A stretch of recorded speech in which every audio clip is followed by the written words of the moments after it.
एक समय की बात है। भगवान शिव और माता पार्वती पृथ्वी पर भ्रमण करने के लिए निकले। शिव जी ने पार्वती जी से पूछा कि 12 महीने के रास्ते से चलोगे या 6 महीने के रास्ते से। तो पार्वती जी बोली, मैं 12 महीने के रास्ते से चलूंगी। तब शिव जी ने पार्वती जी से कहा कि आप संसार के दुखों को देखकर बिल्कुल भी विचलित मत होना और किसी तरह की जिद मत करना। पार्वती जी इस बात के लिए राजी हो गई। फिर शिव जी पार्वती जी को लेकर पृथ्वी की ओर चलते हैं। दोनों रास्ते में देखते हैं कि एक घोड़ी बहुत ही पीड़ा से गुजर रही थी।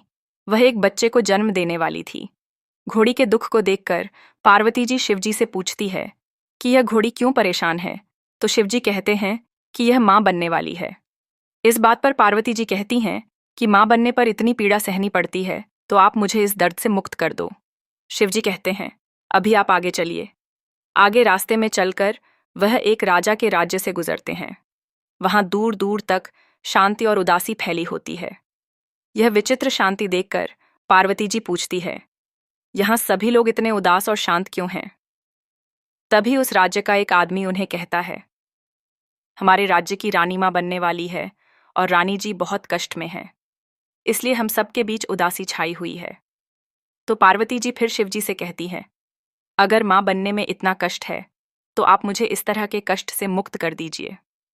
इस बार पार्वती जी शिव जी से इस बात के लिए जिद करने लगते हैं, लेकिन शिव जी उन्हें प्यार से समझते हैं कि मात्र सुख के कष्ट से एक बार मुक्ति मिलने के बाद दोबारा मां बनना संभव नहीं होगा, और दोनों आगे बढ़ने लगते हैं। आगे जाकर वह देखते हैं कि एक गाय फिर इसी तरह के कष्ट से गुजर रही थी। इसे देखकर पार्वती जी एक बार फिर शिव जी से कहती हैं कि मां बनने में इतना दुख और दर्द है, तो आप मुझे इन कष्ट से मुक्त कर दीजिए। शिव जी उन्हें समझाने लगते, लेकिन पार्वती जी की जिद के आगे उनकी एक न चली और उन्हें थक हार कर पार्वती जी को मात्र सुख की पीड़ाओं से मुक्त कर दिया। अब दोनों आगे बढ़ने लगते हैं। वह एक गांव से होकर गुजरते हैं। वहां वह देखते हैं कि कुछ महिलाएं गणगौर का पूजन कर रही हैं, और वह महिलाएं पार्वती जी को देखकर उनके पास दौड़ी चली आती है और उनकी पूजा करने लगती है। इस बात से खुश होकर पार्वती जी उनको सदा सुहाग का आशीर्वाद देती है। शिवजी भी पार्वती जी की ओर आगे बढ़ते हैं, तो वह देखते हैं कि पार्वती जी फूल पत्तों मालाओं से ढकी हुई है।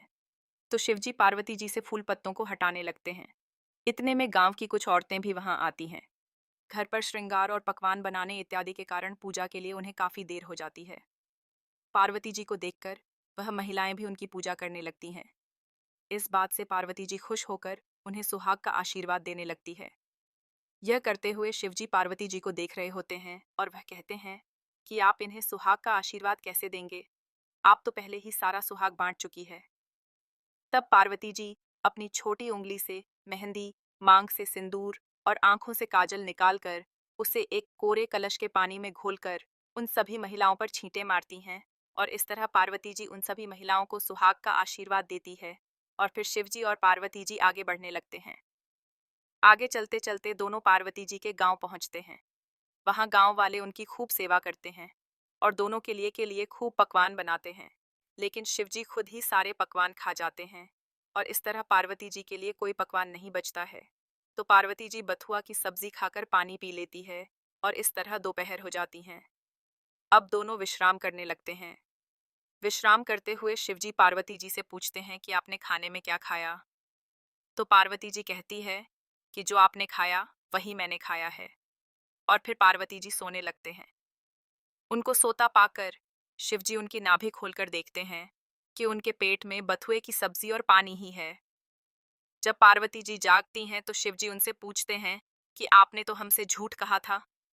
इस बात से ना खुश होकर पार्वती जी शिवजी से जिद करती है कि आप मुझे वचन दे कि आज के बाद कोई भी महिला के पेट के अंदर नहीं झांक सकेगा, क्योंकि महिला के पेट में उसके पीहर और ससुराल की लाज होती है। पार्वती जी की जिद के आगे शिव जी को वचन देना पड़ता है, और तब से लेकर आज तक कोई महिला के पेट के अंदर झांककर नहीं देख सका है। आराम करने के बाद शिव जी और पार्वती जी वापस कैलाश पर्वत की ओर चलने लगते हैं। रास्ते में उन्हें एक गाय अपने बछड़े को छांटते हुए दिखती हैं और गाय बहुत खुश होती हैं। यह सब देखकर पार्वती जी शिव जी से कहती हैं कि मुझे वापस मात्र सुख का आशीर्वाद दीजिए। तो शिव जी कहते हैं, आपने जिद करके इस कष्ट को हरा है, और फिर दोनों आगे की ओर बढ़ने लगते हैं। थोड़ी दूर चलने पर वह पाते हैं कि उस राजा के गांव में मिठाइयां बांटी जा रही हैं और ढोल नगाड़े बजाए जा रहे हैं। गांव के लोगों में बहुत खुशी है। यहाँ सब देखकर पार्वती जी उस राज्य के एक आदमी से पूछती है कि यहाँ क्या हुआ है। तो वह आदमी कहता है कि उस राज्य की रानी को एक बच्चा हुआ है। हम लोग इसी बात का जश्न मना रहे हैं। अब शिवजी और पार्वती जी और आगे बढ़ने लगते हैं। थोड़ी दूर जाकर देखते हैं कि उन्हें एक घोड़ी अपने बच्चे के साथ खूब लाड प्यार से रहते हुए दिखाई देती है। यह सब देखकर पार्वती जी शिवजी से फिर जिद करने लगते हैं कि मुझे मात्र सुख का आशीर्वाद दीजिए। इस पर शिवजी कहते हैं कि मैं आपसे पहले ही कहा था कि यह कष्ट एक बार हर लेने के बाद दोबारा नहीं मिलता। मैंने आपसे कहा था कि पृथ्वी लोक पर अनेकों ऐसी चीज आएंगे जो आपको लुभाएंगी और आपको किसी तरह की जिद नहीं करनी, लेकिन आपने बार बार मुझसे जिद की। इस पर पार्वती जी शिव जी से मात्र सुख के लिए फिर जिद करने लगते हैं।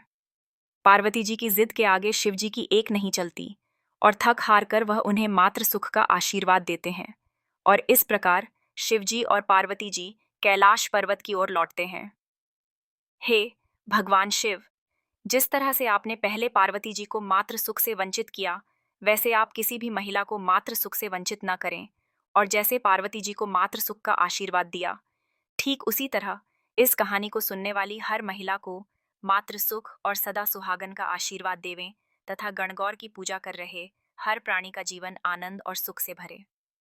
अगर आपको गणगौर की सदा सुहाग की कहानी अच्छी लगी तो हमारे इस चैनल को सब्सक्राइब करें तथा वीडियो को लाइक करें। हम भी आपके लिए दुआ मांगेंगे।